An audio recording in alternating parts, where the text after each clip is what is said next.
Jacking up your car is something most of us will do at one point, but are you doing it safely? There's a few common mistakes people make when working on their cars at home. So in this video, we're showing you how to jack up your car the right way, step by step.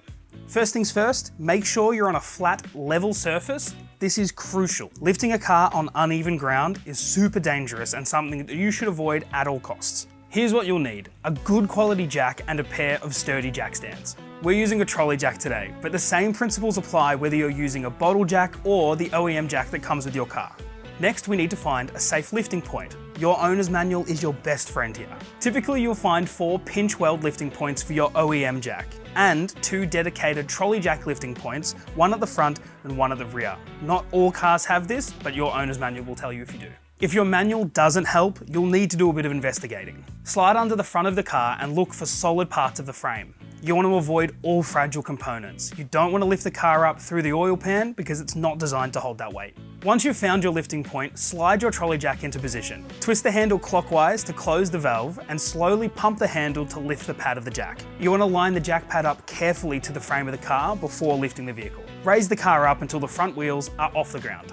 Now, grab your jack stands. These go onto the pinch welds behind each front wheel. Set your stands to the desired height, lock them in and position them carefully. Head back to the jack, slowly turn the handle anti-clockwise to release the pressure in the jack, lowering the car onto the jack stands. Go back, check your stands and make sure that the pinch welds are perfectly positioned in the middle of the saddle. If they're not, go back to the jack, raise it up a little bit and reposition your jack stands until you get it right. Once they're lined up, fully lower the jack and rest the car on the stands completely. Now that the front's done, let's move to the rear of the car. This is essentially going to be exactly the same thing. We want to locate our rear lifting point, put the jack under the car, let the pad sit on the lifting point, position our jacks and set the car on the pinch weld safely. With all 4 jack stands under the car, it's time for the shake test. Give the car a gentle nudge just to make sure that everything is stable. You never want to get under a car that's not properly supported.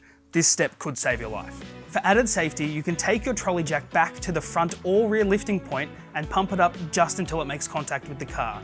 This will just give you an extra point of contact, adding to the stability. The key is to make sure the jack is not supporting the load, but just adding an extra point of contact. When you're done working on your car, it's exactly the same process, but in reverse. Jack up the rear, remove the stands, drop the car down, and then do the same to the front.